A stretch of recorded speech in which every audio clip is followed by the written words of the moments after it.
أعوذ بالله من الشيطان الرجيم.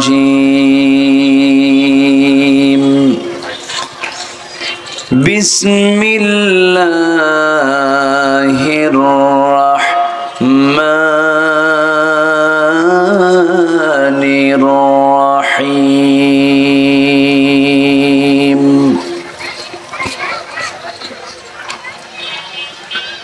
إن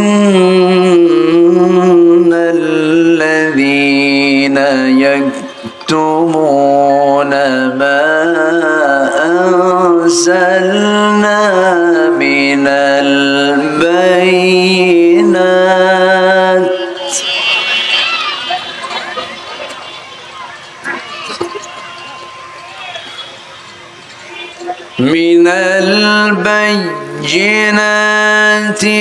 والهدى من بعد ما بيناه للناس في الكتاب.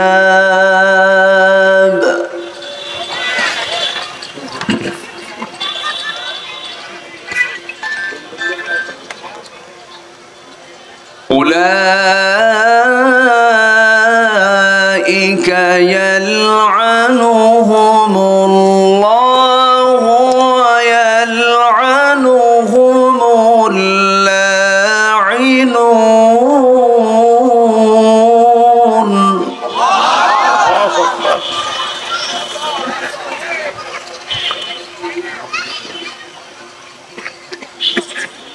أولئك يلعنهم الله ويلعنهم اللاعنون.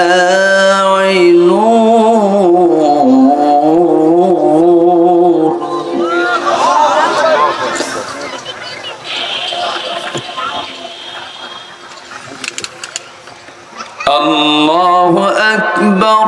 بسم الله الرحمن الرحيم.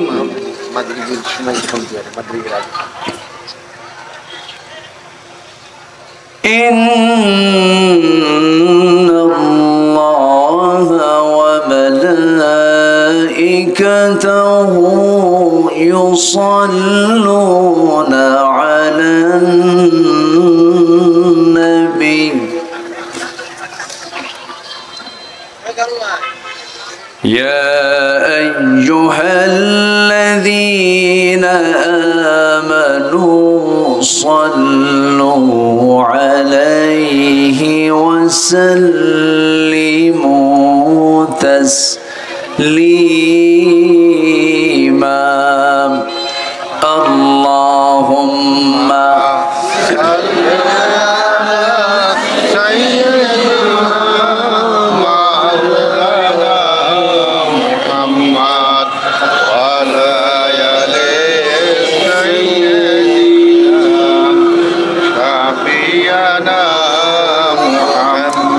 একটু মোহাম্মত দিয়ে নবীর প্রেমে মাতোয়ারা হয়ে আওয়াজ দিয়ে জোরালো কণ্ঠে সবাই বলুন আল্লাহুম্মা সাল্লি আলা সাইয়্যিদিনা মাওলানা মুহাম্মদ ওয়া আলা আলি সাইয়্যিদিনা শাফিয়ানা মুহাম্মদ।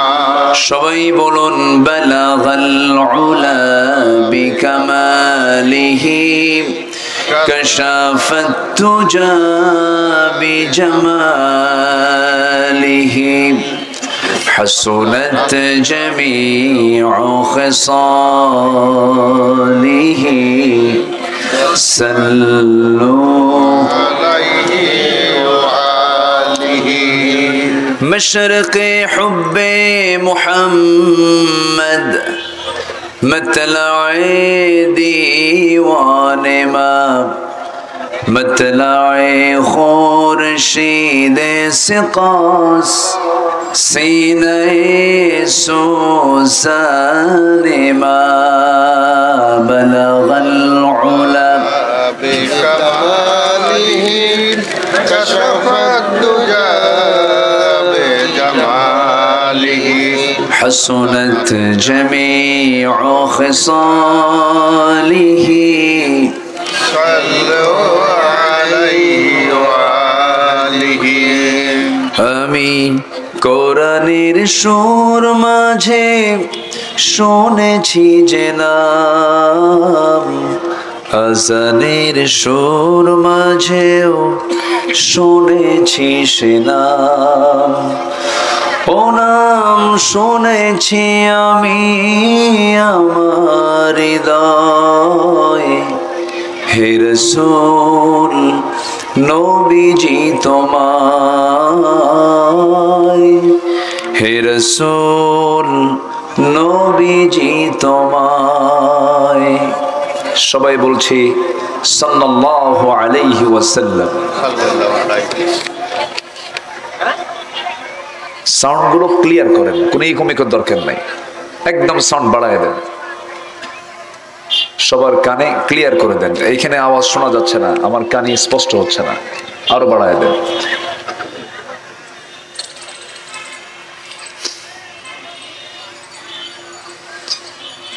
প্রাকৃতিক সৌন্দর্যের অপরূপ লীলাভূমি খুলনা অঞ্চলের যশোর জেলার চৌগাছা উপজেলার সাদিপুর গ্রামবাসী মাহফিল ইন্তেজামিয়া কমিটি কর্তৃক আয়োজিত সরকারি প্রাথমিক বিদ্যালয় মাঠে অনুষ্ঠিত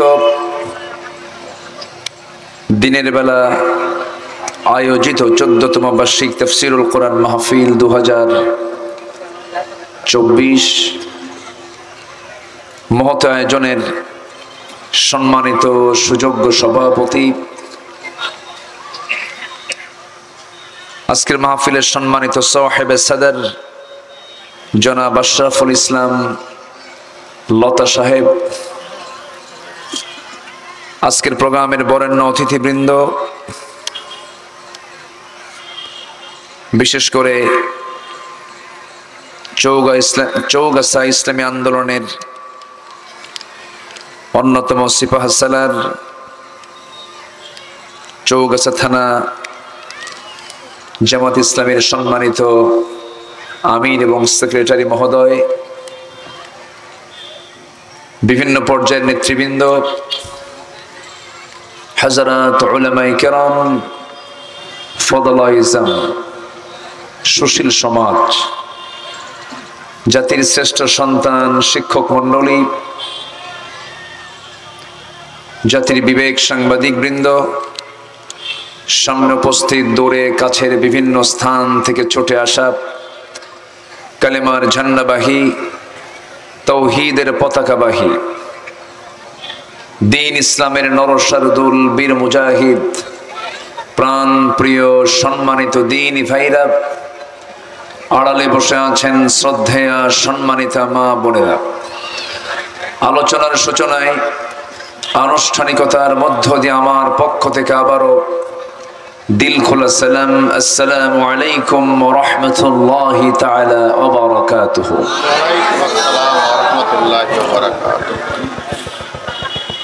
সবাই কেমন আছেন? আমাকে প্রশ্ন করেছেন, আল্লাহ তাআলা আমাকে আপনার মতোই আপনার কাতারই রেখেছেন। বলছি আলহামদুলিল্লাহ। মহান রব্বে করিমের অশেষ শুকরিয়া যে মহান আল্লাহ সুবহানাহু ওয়া তাআলা আমাকে আপনাকে একটি সুন্দর পরিবেশে, একটি অনুকূল পরিবেশে, একটি নিরাপদ জায়গায়, একটি বরকতি জায়গায় যিনি আমাকে আপনাকে কবুল করলেন, সেই মহান রবের শানে বলে উঠছি আলহামদুলিল্লাহ। চিৎকার মেরে বলছে আলহামদুলিল্লাহ। সবাই বলছে আল্লাহুম্মা ইন্নী আসআলুকা আল হুদা ওয়াত তুকা ওয়াল আফাফা ওয়াল গিনা।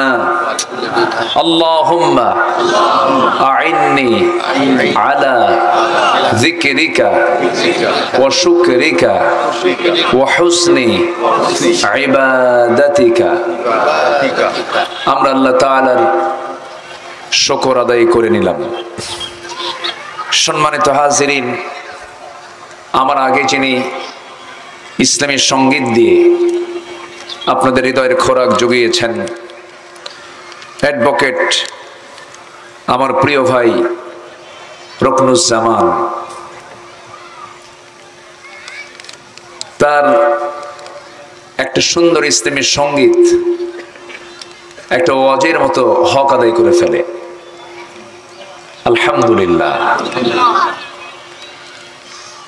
কবিদের কবিতার ভিতরে অনেক মেসেজ থাকে। একটা কবির 2 লাইন কবিতার মধ্য দিয়ে একটা মানুষের হেদায়েতের জন্য যথেষ্ট হয়ে যায়। আল্লাহ তুমি আমার রুকনুজ্জামান ভাইয়ের কণ্ঠে আরো বারাকাত বাড়ায়া দাও। জোরে বলি আল্লাহুম্মা আমিন। সম্মানিত হাজিরিন, আমি আলোচনার সূচনায় কোরআনে কারীমের গুরুত্বপূর্ণ একটি সূরা সূরাত আল বাকারা থেকে 159 নম্বর আয়াত আমি তেলাওয়াত করেছি। তেলাওয়াতকৃত আয়াতকে সামনে রেখে কিছু কথা আমি বলতে চাচ্ছি। আমাকে সময় দিচ্ছেন তো নাকি? জোরে বলি ইনশাআল্লাহ। সবাইকে আমাকে শুনতে পাচ্ছেন? আমাকে শোনা যাচ্ছে তো? জি, আলহামদুলিল্লাহ। সম্মানিত ভাইয়েরা, আমরা সুন্দর একটি পরিবেশ পেয়েছি। এমন সুন্দর অনুকূল পরিবেশ মনে হয় এই জাতি 53 বছরও পায় নাই। এই 53 বছরে আমরা যতটুকু সময় আমরা আমাদের মুরব্বীরা পার করেছেন, একটু সুন্দর একটি উর্বর পরিবেশ আমরা এখন যে পেয়েছি, এটার সম্পূর্ণ অবদান একমাত্র কেবলমাত্র শুধুমাত্র কার? আসতে বলবেন না, কার? আল্লাহ। আল্লাহই করে দিয়েছেন। আল্লাহ তার নিজ অনুকম্পায়, নিজ কৃপায় আমাদেরকে তিনি উপহার দিয়েছেন। তাছাড়া সম্ভব হতো না। সম্মানিত উপস্থিতি, এই যে আজকের এই মাহফিল, বলুন তো এই মাহফিল কমিটি কি চৌগাছা থানায় গেছে? কেউ কি যাওয়া লাগছে? মনে হয় যাওয়া লাগেনি। অথচ আজকের এই 20 নভেম্বর যদি 2024 না হয়ে যদি 2023-এর মতো অবস্থা হতো, কমিটির কাছে মাহফিল কমিটি ছিল হলো দাগি আসামি। থানায় ঘুরতে ঘুরতে কমিটির জুতার তলা ক্ষয় হতো, তাও মাহফিলের অনুমতি মিলত না। এই চৌগাছার কোথাও যেন, আমার মনে নাই, আচ্ছা ঠিক আছে, এবং অভয়নগর, চেঙ্গুটিয়া, মহাকাল, বাগারপাড়া, তারপরে জিকরগাছা, বাকড়া, নাভারন, এরপরে বাগাচাড়া, এই সমস্ত এলাকায়, বহু এলাকায় এসেছি আমি। অনেক জায়গায় পরিকল্পিতভাবে মাহফিলকে বন্ধ করে দেওয়া হয়েছে, মাহফিল হতে দেয়নি। যারা এই মাহফিলগুলোকে বন্ধের ষড়যন্ত্র করেছে, যারাই ভেবেছিল যে কোরআন প্রচার হলে পরে, কোরআনের আলো ছড়িয়ে পড়লে পরে আমাদের নেতৃত্ব হারিয়ে যাবে, তারা এখন সবাই ওই জায়গায় বসে আছে যে জায়গায় আলেমদেরকে 16 বছর বসে রেখেছিল, সেই জায়গায় বসে আছে। সম্মানিত ভাইয়েরা, যুগে যুগে যারাই জুলুম করেছে, যুগে যুগে যারা ইসলাম কিনে ষড়যন্ত্র করেছে, ইতিহাসের আস্থা করে নিক্ষিপ্ত হয়েছে, এমন ইতিহাস শুরু থেকেই আছে না নাই বলেন তো? ফেরাউনকে পানিতে চুবায়া মেরেছেন কে? আসতে বলবেন না কে? আল্লাহ। নমরুদকে আল্লাহ তাআলা ন্যাংরা মশদে বিদায় করেছেন, হামানকে শেষ করেছেন, আবু জেহেলকেও শেষ করেছেন, কেউ নাই, সব বিদায় নিয়েছে। যারা মাঝে মাঝে আবু জেহেল শাস্তে চায় তাদেরকে আল্লাহ তাআলা মাঝে মাঝে এরকম করে সাইজ করেন। সাইজ করেন নাই? করে দিয়েছেন। আল্লাহ পারেন। কেউ যেটা পারে না সেটা পারেন কে? আল্লাহ তাআলা। আমার আল্লাহর কোনো কিছু বাস্তবায়ন করতে কোনো সময় লাগে না, শুধু তিনি বলে দেন ইন্নামা আমরুহু ইযা আরাদা শাইআন আন ইয়াকুলা লাহু কুন ফায়াকুন। যখন তিনি কোনো কাজের সিদ্ধান্ত নিয়ে নেন শুধু বলেন হয়ে যাও, শুধু বলতে দেরি, মাইক্রো সেকেন্ডের চেয়েও অল্প সময়ে তা বাস্তবায়ন হয়ে যায়। জোরে বলি সুবহানাল্লাহ। ভেবেছিলাম আমাদের সন্তানরা মনে হয় ডিভাইস আসক্ত হয়েছে, মাদকাসক্ত হয়ে তাদের জীবন শেষ হয়ে গেছে, কিন্তু ওরা জাতে মাতাল। তাহলে ঠিক ছিল। 16 বছর আমরা যা দেখাতে পারিনি, ওই ছাত্র বৈষম্য আন্দোলনের নেতাগুলো তা দেখিয়ে দিয়েছে। সব দখল করে শুধু সময় দিয়েছে 45 মিনিটস, শুধু 45 মিনিট সময়। সারাটা মাস আন্দোলন করে ক্ষুধার্ত, ওদের বাইরে কোনো খাবার ইচ্ছা ছিল না, ওরা দুপুরে লাঞ্চ করেছে গণভবনে গিয়ে। আসতে কোন কেন? সম্মানিত ভাইয়েরা, সম্মানিত বন্ধুগণ, এই বিজয় অর্জিত হয়েছে, এটিকে টিকে রাখার দরকার আছে না নাই? আসতে বলবেন না আছে না নাই? টিকে রাখতে হবে। আল্লাহ চান্স দিয়েছেন, সুযোগ দিয়েছেন। এখন আমরা কথা বলে যে মজাটা পাচ্ছি, যে আনন্দটা পাচ্ছি, এই আনন্দ, এই তৃপ্তি, এই কথা বলার স্বাধীনতা বিগত 16 বছর কি ছিল? ফেরাউন পৃথিবীতে বেঁচে ছিল হলো 1600 বছর, এরা ছিল হলো 16 বছর। সংখ্যা যে কেমনে মিলল বুঝলাম না। মিলছে কিন্তু সংখ্যা মিলে নাই, সংখ্যাটা মিলছে। কেমনে যে মিলল? ফেরাউন তো ছিল পুরুষ আর এটা ছিল হলো মহিলা, মেল ফিমেল, কিন্তু চরিত্রটা এক। ফেরাউন করতো কি? তার ক্ষমতাকে পাকাপোক্ত করার জন্য হত্যা করত মানুষকে। এমনকি মার পেটে সন্তান চিরে বের করে, করাত দিয়ে চিরে বের করে, ইযাববিহুনা আবনাআকুম ওয়া ইস্তাহয়ুনা নিসাআকুম, মেয়ে সন্তানগুলোকে জীবিত রেখে ছেলে সন্তানগুলোকে তৎক্ষণাৎ জব করত এই ফেরাউন। একটা দুইটা লাশ হয় নাই আয়না ঘরে।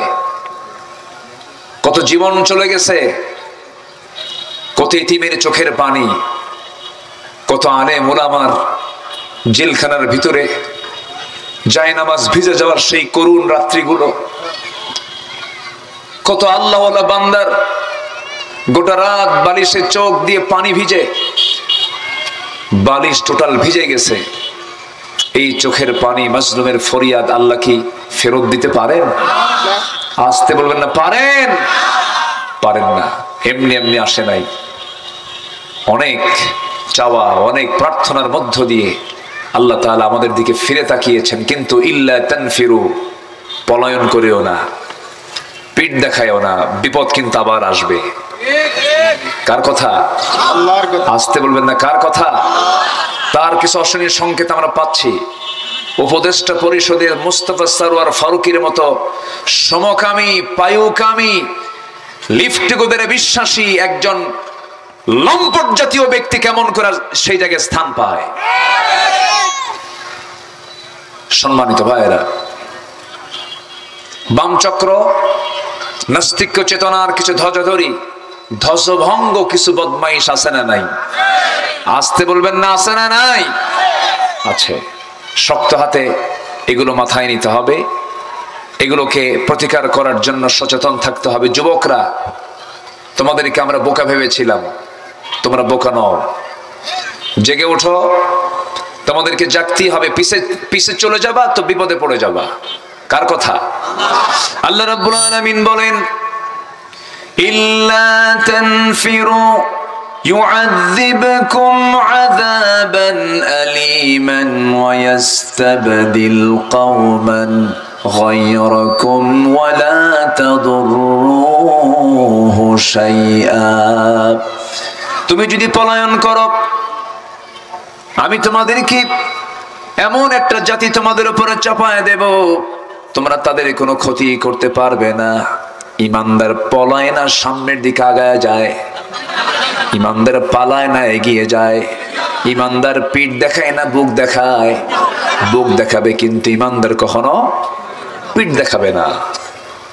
এই চরিত্র ইমানদারের মধ্যে থাকতে হবে। হককে গোপন করা যাবে না, হককে আড়াল করা যাবে না। হক জাড়াল করবে তার উপরে লানত পড়বে কার?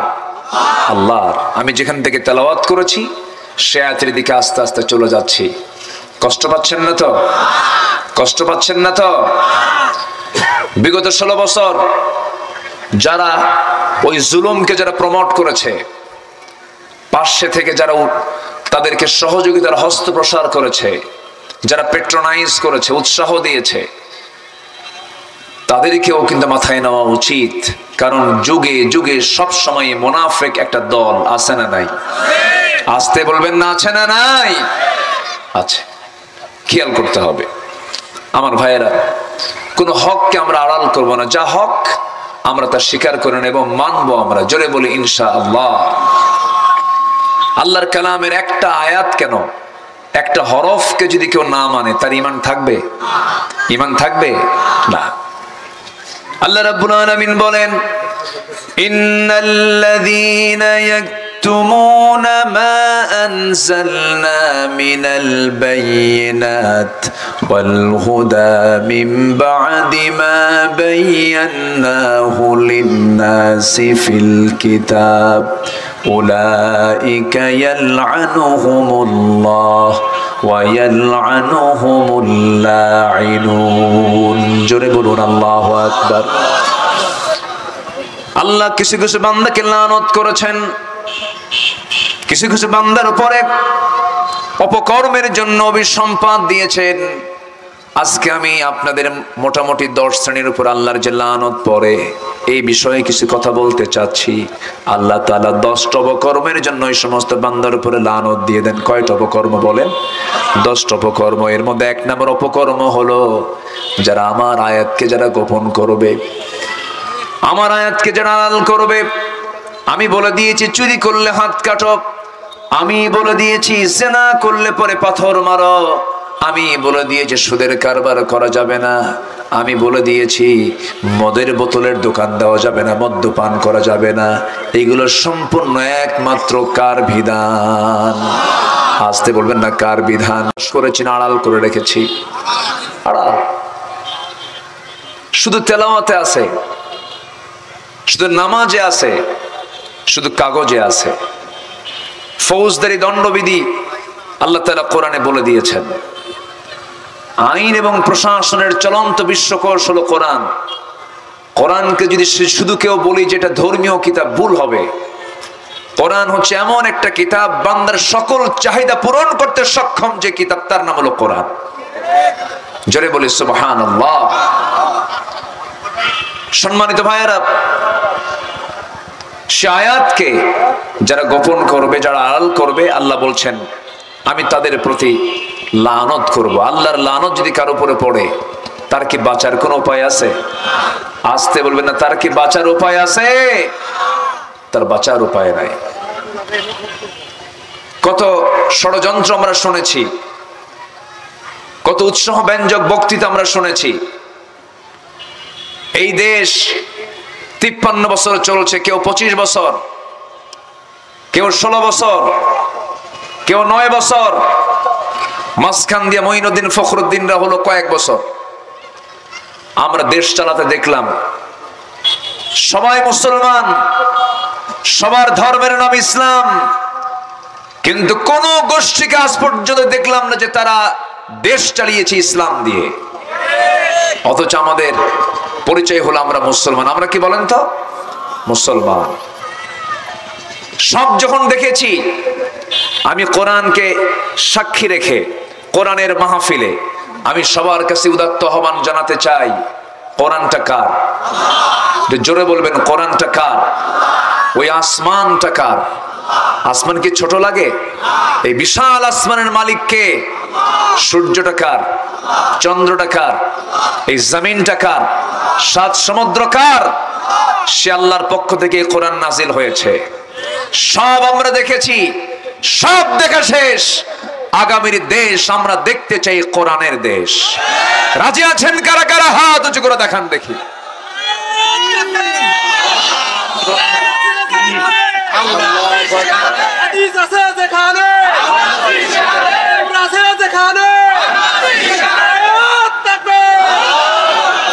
আল্লাহ কবুল করুন।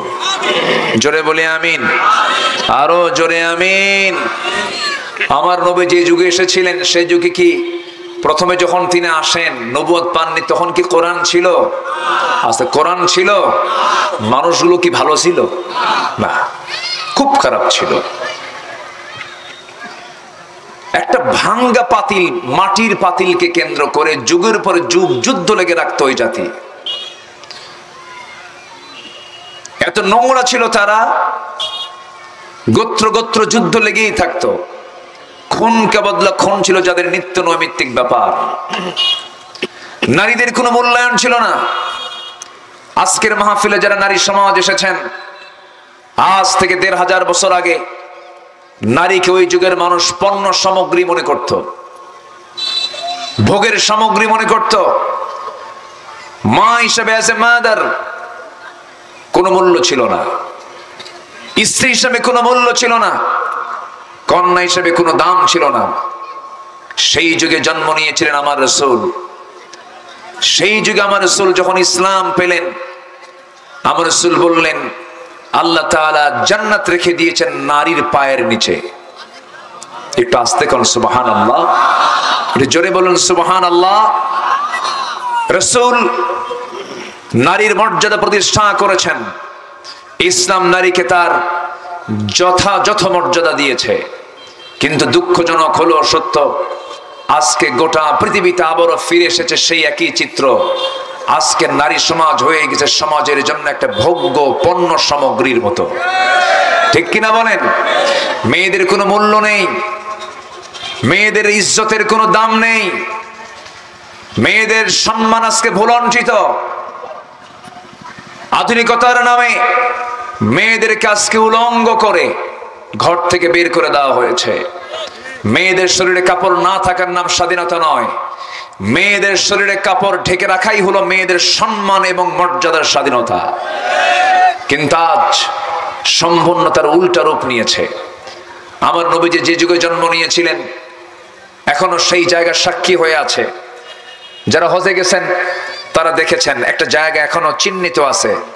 ওই জায়গায় ওই যুগের আইএমএ জাহেলিয়াতের যুগের লোকেরা পরিবারে মেয়ে সন্তান জন্ম নিলেই জীবন্ত মেয়ে সন্তানকে ওই জায়গায় পুঁতে হত্যা করত।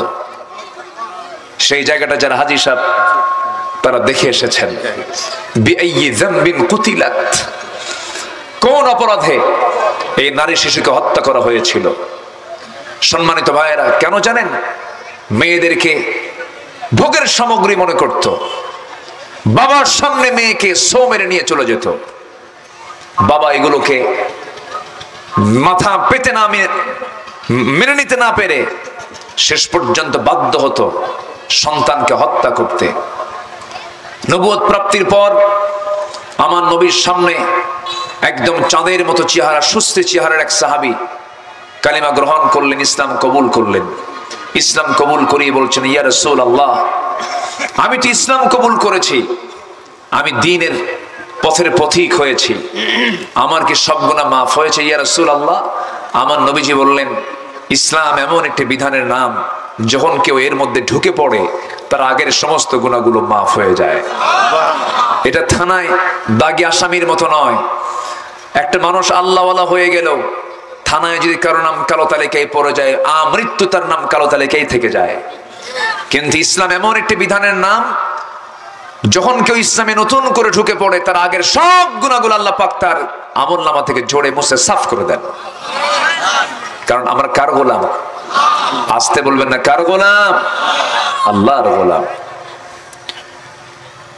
ওই সাহাবীর ভিতরে সন্দেহ জাগলো, হুজুর সব গুনাহ মাফ হবে, কিন্তু আমার মনে হচ্ছে এই গুনাহটা মাফ হবে না। কি করেছে বলো? হুজুর এই যে জায়গায় নিজের চোখে নিজের হাতে সন্তানকে বহু হত্যা করতে দেখেছি, মেয়ে সন্তানগুলোকে বাঁচতে দেই নাই, নিজের হাতে হত্যা করেছি আমরা, আমি নিজেও একটা সন্তানকে হত্যা করেছি। রাসূল বললেন, কেমন করে করলে একটু শোনাও তো। আমার নবী মাঝে মাঝে কথাগুলো লম্বা সময় বসে বসে শুনতেন, রাসূল শুধু বলতেন না, শুনতেনও। আমার নবীজি বসে গেলেন, দুই হাঁটু গিড়ি তিনি চোখের পানি মুছতে মুছতে বলছেন, ইয়া রাসূলুল্লাহ, মেয়ে সন্তান যখন ভূমিষ্ঠ হলো, মেয়ে সন্তান, আমি জেনেছি আমার বউ যখন বলল সন্তানটা মেয়ে হয়েছে, আমি বলেছি স্ট্রেট সন্তানকে জীবন্ত পুঁতে হত্যা করবে। কিন্তু আমার অজান্তে আমার বউটা আমার সন্তানকে না মেরে আমার চোখের আড়ালে ধীরে ধীরে বড় করে 6 বছর যখন পূর্ণ হলো, একদিন দেখতে পেলাম আমার সামনে সন্তানটা দাঁড়ায় আছে। সন্দেহ লাগলো, খপ করে হাতটা চেপে ধরলাম। আমার মতো চোখ, আমার মতো কপাল, আমার মতো ভ্রু, আমার মতো হাত পা নখ, আমার মতোই হাসি ধরে নিয়ে আমার বউয়ের সামনে গিয়ে বললাম, সত্যি করে বলো তো সন্তানটা কার? আমার বউটা বলছে, আমার স্বামী, আপনার সন্তানের তথ্য আমি কতক্ষণ গোপন করবো? এই সন্তানটা আমাদের ওরস থেকে এসেছে, আমি মিথ্যা কথা বলে সন্তানকে আমি আমার লালন পালন করেছি। প্রচন্ড খেপে গেলাম, রেগে গেলাম। শিরকিয়াতের কারণে, কুফরের কারণে ঈমান আমার ছিল না। শয়তান ঘাড়ে চাপলো, অভিনয় শুরু হয়ে গেল। সঙ্গে সঙ্গে বউটাকে বললাম, আমার মেয়েকে সুন্দর করে সাজিয়ে দাও, ওকে আজকে বেড়াতে নিয়ে যাব, কোথায়? নানির বাড়ি নিয়ে যাব।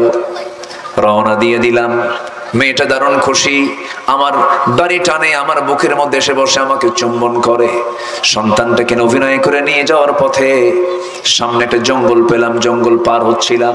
মেয়েটার মুখ ছোট হয়ে যায়। মেয়েটা বলে, বাবা নানির বাড়ি যাবা, তুমি এইদিকে আসো কেন? আমি কোনো কথা বললাম না। জঙ্গল পার হওয়ার পরে ঠিক দুপুরবেলা কোদাল হাতে নিয়ে আমি গর্ত খনন শুরু করে দিলাম। গর্ত খনন যখন শুরু হয়ে গেছে, আমার মেয়েটা বারবার আমাকে বলছে, আমার নানির বাড়িতে কখন নিয়ে যাবা তুমি? কিচ্ছু বললাম না। গর্ত খনন চলছিল, আমার মুখে ছিল দাড়ি। আমার সেই মেয়েটা কচি হাত দিয়ে দিয়ে খিলাল করে করে আমার মুখের সেই দাড়ির ভিতরে থাকা মাটিগুলো সরায় সরায় দেয়, আর বলে, বাবা তুমি যাবে নানির বাড়ি, এখানে গর্ত খনন কেন করছো? কি হয়েছে বলো? সঙ্গে সঙ্গে কিচ্ছু বললাম না। আমার শরীর থেকে ঘাম ঝরতেছিল, প্রচন্ড গরম। আমার শরীরের ঘামগুলো গামছা দিয়ে মুছে মুছে দিয়ে বলে, বাবা কেন গর্ত খনন করছো? কিচ্ছু বললাম না। গর্ত খনন যখন শেষ হয়ে গেল, মেয়েটাকে বললাম, মা দেখো তো গর্ত খনন কেমন হয়েছে। মেয়ে যে আমার এত সরল, আমাকে বুঝতে পারে নাই। আস্তে করে মুসকে একখান হাসি মেরে আস্তে করে আমার চোখের সামনে দিয়া গর্তের কাছে গিয়ে যখন উকি মেরে দেখতে লাগলো, উকি মেরে দেখতে নিয়ে যখন উপর হলো, আমি পিছনে চলে আসলাম। আমার পাশবিকতার বহিঃপ্রকাশ ঘটে গেল। পিছন দিক থেকে লাথি মেরে ধাক্কা মেরে কবরের মধ্যে, গর্তের মধ্যে ফেলে দিলাম। আমার সন্তানটা আস্তে করে চিত হয়ে দুটো হাত এক জায়গায় করে বলছে, বাবা বুঝতে পারছি আম্মার কথাই সঠিক, বুঝতে পারছি আম্মার কথাই সঠিক। তুমি আজকে আমাকে কেন নিয়ে এসেছো, কি জন্য নিয়ে এসেছো আমার বুঝতে আর বাকি নাই। বাবা আজকে তোমার কাছে প্রাণ ভিক্ষা চাই, আমাকে আজকে একটু আমাকে রেহাই দিয়ে দাও। প্রয়োজনে ভিক্ষা করে খাবো, তোমার সামনে মুখ দেখাবো না। প্রাণ ভিক্ষা তোমার কাছে চাই বাবা। দিলের মধ্যে দরদ জাগলো না, চুল পরিমাণ কোনো মহব্বত জাগলো না। সঙ্গে সঙ্গে করলাম কি, হাতের মধ্যে পাথর নিলাম, পাথরটা নিয়ে বুক বরাবর মেরে দিলাম। ফিঙ্কি দিয়ে রক্তগুলো বের হতে লাগলো। মাটি চাপা দিলাম, বালু চাপা দিলাম, পাথর চাপা দিয়ে জন্মের মতো শেষ করে দিয়া চলে আসলাম। দিলের মধ্যে চুল পরিমাণ কান্না পেল না। কিন্তু হুজুর, যেদিন ইসলাম কবুল করেছে সেই দিন থেকে আমার আর ঘুম হয় না। আমি কত বড় ভুল করেছি, আমি কত বড় পাপ করেছি। আমার রাসূল বললেন, ও আমার সাহাবীরে, তোমার চোখের পানিতে আমিও তো অস্থির হয়ে গেলাম। তবে একটা কথা জেনে রেখে দিও, ঈমান তেমন একটা জিনিসের নাম, যখন কোনো বান্দা ঈমান আনে তার আগের সমস্ত গুনাহগুলো মাফ হয়ে যায়। ইতিহাসটা টানার মূল কারণ হলো, ওই যুগের মানুষ এত পাষাণ ছিল, এতটাই নির্মম ছিল, এতটাই অসভ্য ছিল। ওমরের মতো মানুষকে ইসলামের দিকে ফিরে আসার কারণে কত সুন্দর মানুষের রূপ নিলেন। যে লোকটা রাসূলকে মারার জন্য যায়, যে লোকটা উলঙ্গ তরবারি নিয়ে রাসূলকে হত্যার জন্য নিয়ত করে বের হয়ে যায়, সেই লোকটা শুধু ভালো হয়েছেন, ওই মানুষগুলো শুধু ভালো হয়েছেন একমাত্র কিসের পরশে? আসতে বলবেন না, কিসের পরশে? অতএব সমাজকে, রাষ্ট্রকে, জাতিকে, ব্যক্তিকে, পরিবারকে যদি কেউ ভালো করতে চান, পৃথিবীর কোন তন্ত্র মন্ত্র দিয়ে কোনদিন ভালো করা সম্ভব নয়। ভালো হতে পারে একমাত্র ওই সূর্যের মালিক, ওই আকাশের মালিক যে কিতাব দিয়েছেন, এই কিতাবই হতে পারে মানুষের ভালো হওয়ার একমাত্র গ্যারান্টি। সম্মানিত ভাইয়েরা, সম্মানিত বন্ধুগণ, সম্মানিত উপস্থিতি, আমরা কোনো কথাকে আড়াল করব না, আমরা হক কথা বলবো। জোরে বলি ইনশাআল্লাহ। যদি কেউ কোরআন থেকে নিজেকে দূরে রাখে, কিয়ামতের দিন সে অন্ধ হয়ে উঠবে। কি হয়ে উঠবে বলেন তো? অন্ধ হয়ে উঠবে। ওঠেন কেন? এই যে বসেন, বসেন, বসে পড়েন। এই যে শোনেই না কথা, বসে পড়ুন। কে উঠবেন? আযান আওয়াজ আমার কানে আসছে। নামাজ কি পড়তে হবে না? আমার দেশে নামাজি শ্রোতা বেশি না বেনামাজি শ্রোতা বেশি? বলেন। যদি সবাই নামাজি শ্রোতা হতেন, আমি এখনই দাঁড়ায় যেতাম, নামাজ পড়ি আবার বসে পড়ব। কিন্তু হবে না। মাহফিলের যেই একটা সৌন্দর্য আমরা পেয়েছি, নামাজের বিরতি দিলে পরে এই সৌন্দর্যই আর আমরা ফিরে পাবো না। আমার কথা কি ক্লিয়ার? বুঝতে পারছেন তো আপনারা? আমি চাচ্ছি এই বৈঠকে, এই অধিবেশনই আমরা আর কিছুক্ষণ চালায় নিয়ে আমরা শেষ ওয়াক্তে নয়, আওসাত উম্মতে ওয়াসাতান, আমরা মাঝামাঝি সময়ে আমরা নামাজটা পড়ে ফেলবো। জোরে বলি ইনশাআল্লাহ। তাহলে আপাতত নামাজের চিন্তা কি মাথায় থাকলো আপনাদের? আমরা যখন শেষ করব সেই সময় আমরা নামাজটা পড়ে নেব। যাদের ওযু থাকবে নামাজে দাঁড়ায় যাব, যাদের ওযু থাকবে না ওযুর জন্য সময় দেওয়া হবে। বাস এই নিয়ে যেন কোনো ওঠা বসা না হয়। জোরে বলি ইনশাআল্লাহ। অনেক সুন্দর মানুষ আপনারা, আমি খুবই আনন্দিত আপনাদের মাঝে এত সুন্দর একটি পরিবেশে আসতে পেরে। এবং আজকে দেখেন যারা এখানে বসে আছেন, বলুন তো 5 আগস্টের আগে ওই চিত্র যদি থাকতো, এই মেহমানগুলোকে পেতেন? আসতে কয় পাইতেন? কেউ পাইতো না। মাহফিলে মঞ্চে বসা দূরের কথা, শ্রোতা হওয়ার যোগ্যতা নাই, এই চিত্র রাখে নাই। কমিটি থানার কাছে আর যাবে কখন? থানা নিজেই কমিটিকে ফোন দিয়ে বলে, স্যার ফোর্স কি লাগবে নাকি? আমরা যখন কোনো মাহফিলে যাই আগের থেকে জানে, ফোন দিয়ে বলে, হুজুর ফোর্স কি পাঠিয়ে দেব? কোনো সমস্যা, নিরাপত্তা জনিত কোনো ঝামেলা? আমি তখন উত্তর দিয়েছি কয়েকজনকে, 16 বছর সমস্যা হয়নি, এখন আরো সমস্যা নাই, আসার দরকার নাই। ঠিক কিনা?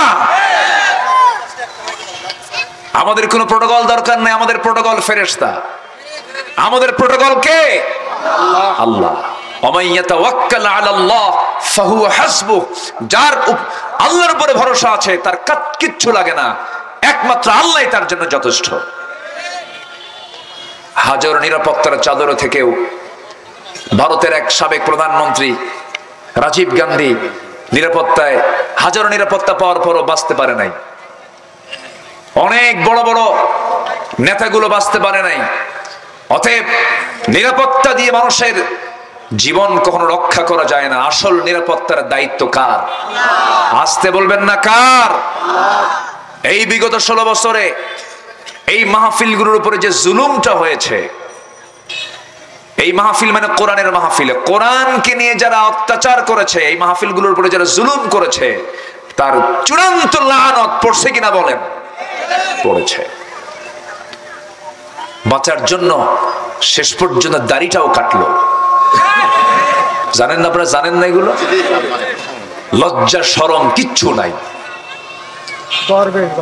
দাড়ি যে রাখছে সে যে রসুলের সুন্নত মনে করে যে রাখে নাই, তার বড় প্রমাণ হচ্ছে এটা। লজ্জা শরম আছে। সেই দাড়ি কাইটা মাথার চুলটা কালো বানায়া, লুঙ্গি পরে, গেঞ্জি পরে নৌকে চড়ছে। এমন নৌকে চড়ছে নৌকার বেড়েই না। কোস্টগার্ড ধরে ফেলে আইনমন্ত্রীকে বলে, চলেন স্যার, চিনতে পারছে, এখন আর উপায় নাই, আপনাকে না ধরতে পারলে আমার চাকরি থাকবে না। কথা বোঝেন না? এতদিন ওরাও বলছে এই কথা। চলেন স্যার, এখন যেতে হবে, এটা মিডিয়ায় চলে আসছে, আর উপায় নাই, চলেন। আইনমন্ত্রীকে, আমি কি একা আসছি নাকি? আমি তো একা আসছি না, আমি তো জামাতের সাথে আসছি। কিসের সাথে? আমি তো জামাতের সাথে আসছি। আমি তো আরেকজনকে সাথে নিয়ে আসছে। কে? কো যে বসে আছে, কো তো চেনা যায় না, ওটাই দরবেশ। আল্লাহ বেইজ্জত করলে পৃথিবীর কোন মানুষ ইজ্জত দিতে পারে না। লক্ষ লক্ষ কোটি টাকা লোপাট করেছে তারা। অনেকে আবার এগুলো বললে বলে যে আপনি এগুলো ওয়াজে মঞ্চে বলেন কেন? এগুলো কি গোপন জিনিস না প্রকাশ্য জিনিস? আসতে কোন কেন? গোপন না প্রকাশ্য? এটা ব্যক্তিগত বিষয় না জাতীয় বিষয়? গীবতের সংজ্ঞাও তো বোঝে না তারা, এমনি একটা কথা বলে। যারা প্রকাশ্য অপরাধ করবে তাদের প্রকাশ্য অপরাধ প্রকাশ করে দেওয়া উচিত।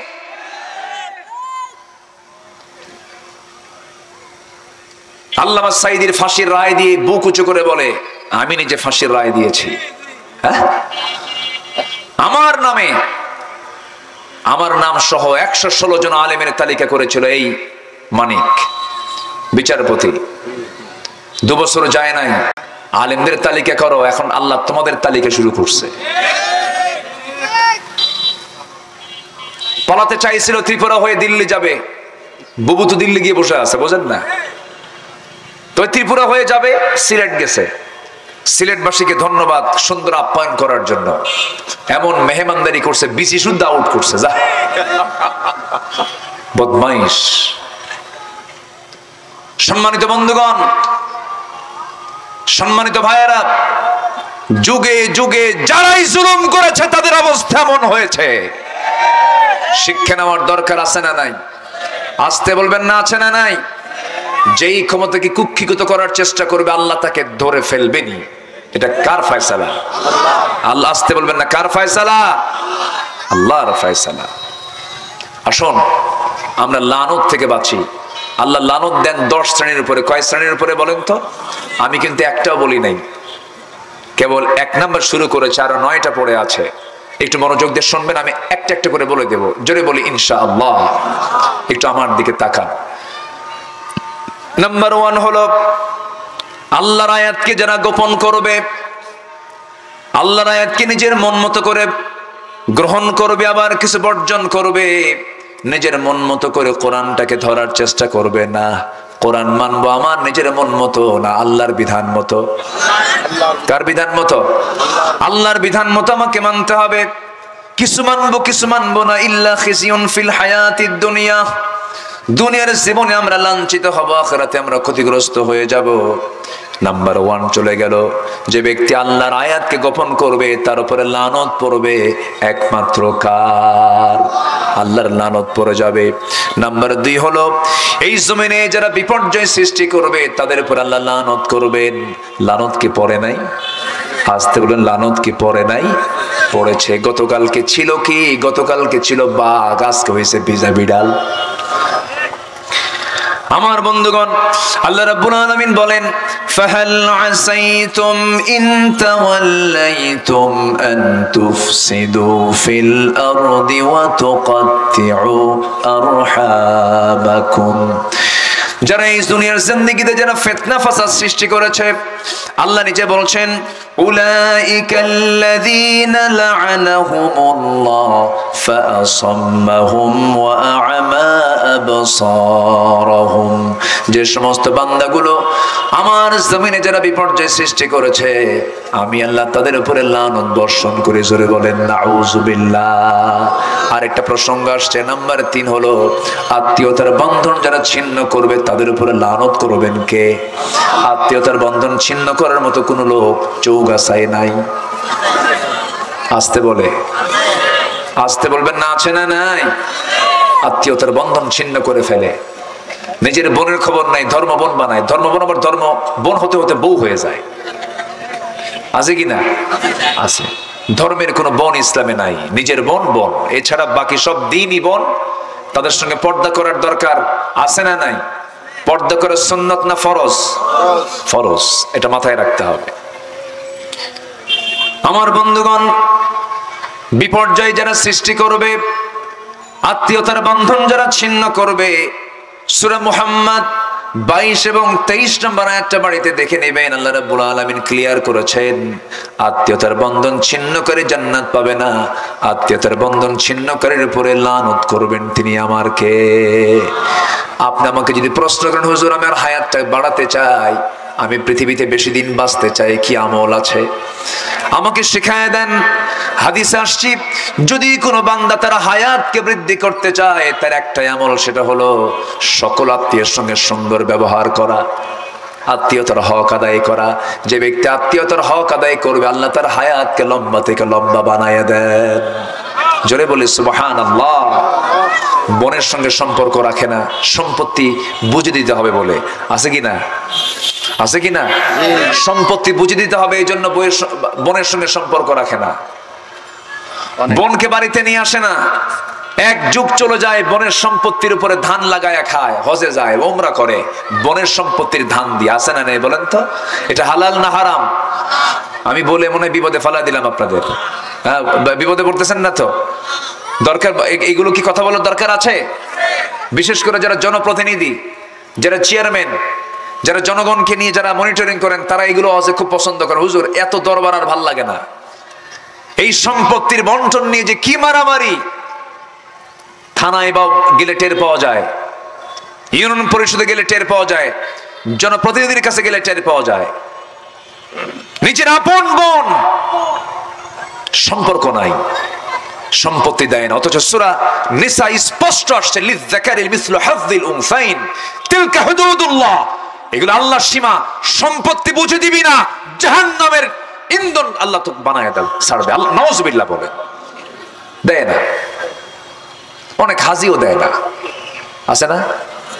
নামাজিও দেয় না, কৌশল করে বোনকে ডাক দিয়ে নিয়ে আসে। ডাক দিয়ে নিয়ে এসে করে কি, নাটোরের কাঁচাগোল্লা, বগুড়ার দই, যশোরের খই, টাঙ্গাইলের চমচম, কুমিল্লার রসমালাই, সবকিছু এক জায়গায় জড়ো করে, জামতলার মিষ্টি নাকি আছে নাকি? হ্যাঁ, ভাবছেন চিনি না, না খাওয়াইলেন কিন্তু চিনি তো, একটু মজা করলাম। আচ্ছা, সবগুলো এক জায়গায় করে বোনকে পাশে বসায়া পাম্পট্টি দিয়ে বলে, বোন খাও, তোমার জন্য কষ্ট করে এগুলো সব অর্ডার দিয়ে নিয়ে আসছি, খাও। খাওয়ায় দাওয়ায় দিয়া হয়তো 2 ভরির পেটার স্বর্ণের একটা চেন দিয়া বলল, বোন তোমার জন্য এই চেনটা হজ করতে গেছিলাম নিয়ে আসছি, কিন্তু হজের টাকাগুলো সব হলো ওর বোনের ধানের টাকা। কথা বোঝেন নাই?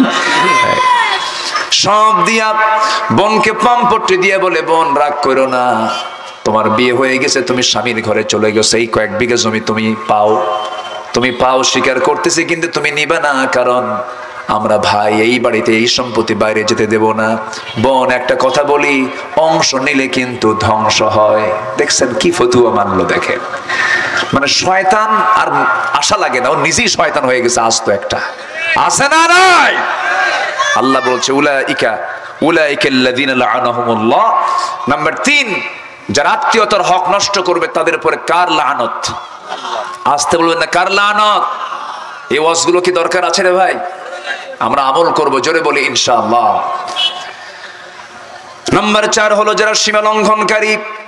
এই পৃথিবীতে বহু জাতি আছে, ইহুদি জাতি, নাসারা জাতি, মুসলিম জাতি, যত জাতি পৃথিবীতে আছে এর মধ্যে সবচেয়ে হিংস্র, সবচেয়ে সীমা লঙ্ঘনকারী জাতি একটাই, সেটা হলো মাত্র 1 কোটি তাদের লোক। সেই গোটা পৃথিবীর মধ্যে ছোট্ট একটা জায়গায় তারা থাকে, প্যালেস্টাইন।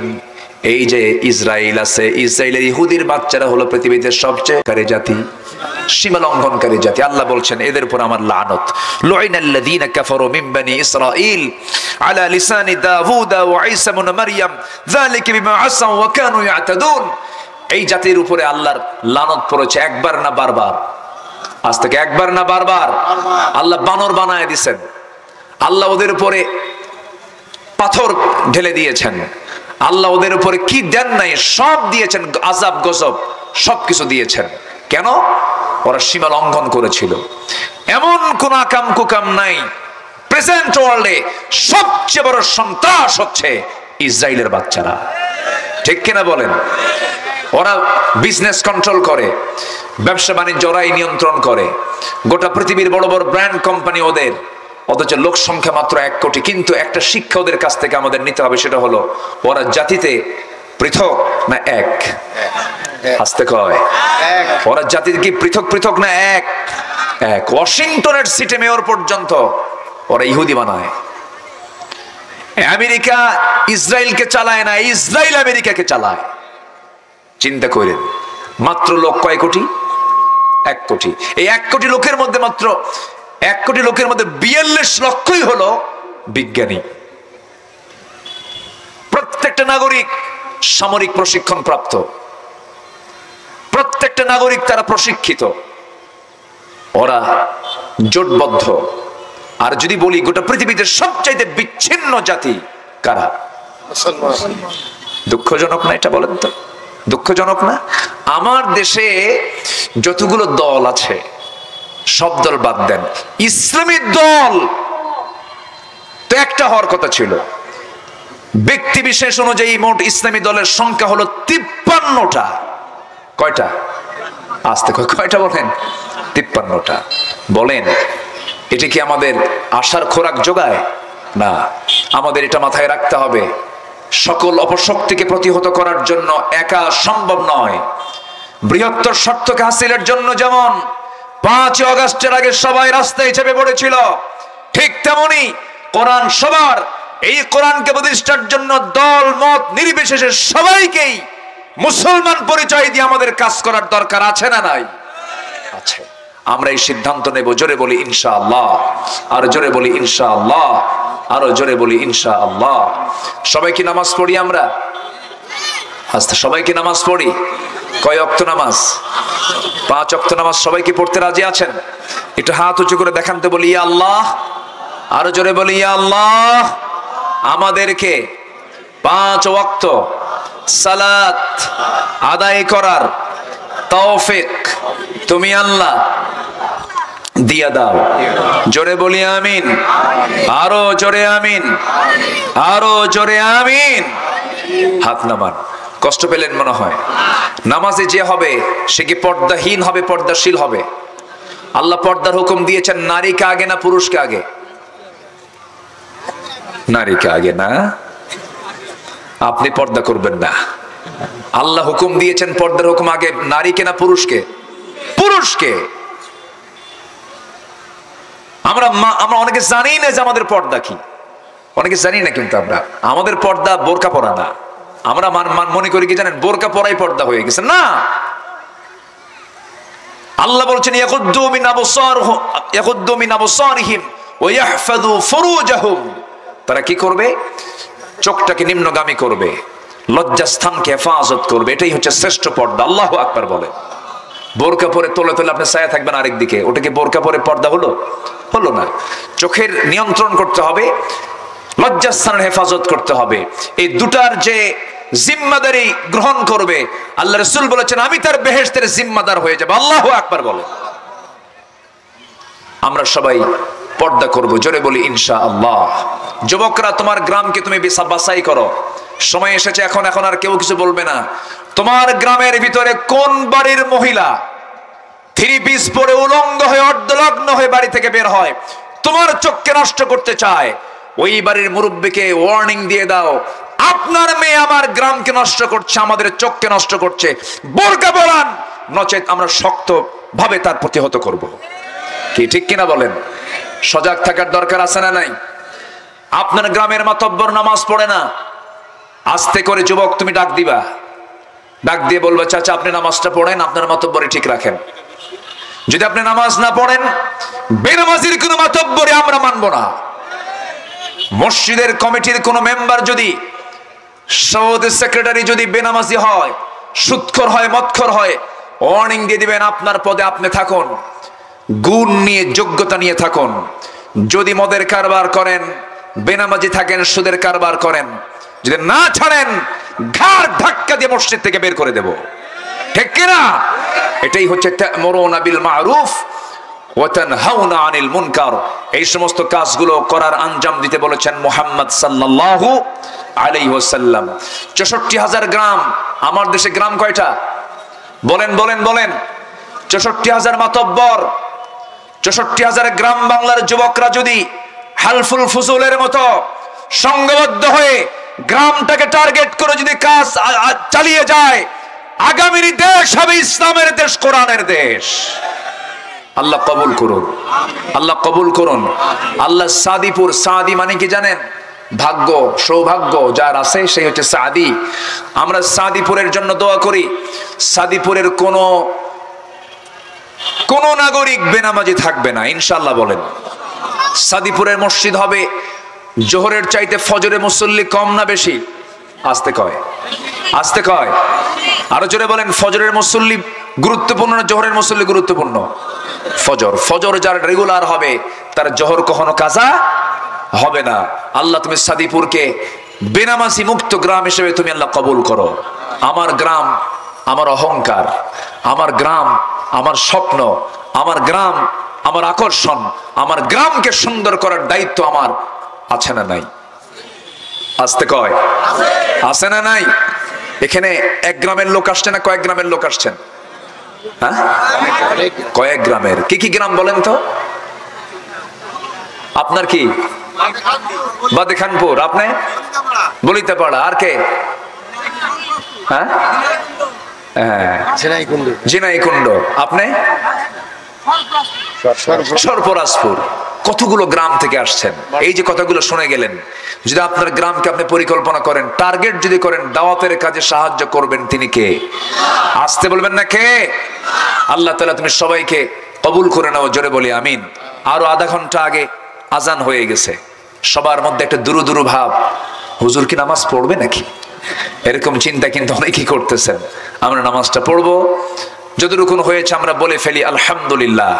একটা লোক উঠবেন না দোয়ার আগ দিয়ে, দোয়া করব, এরপর আজান হবে, নামাজ হবে, এরপর আমরা যাব, জোরে বলি ইনশাআল্লাহ।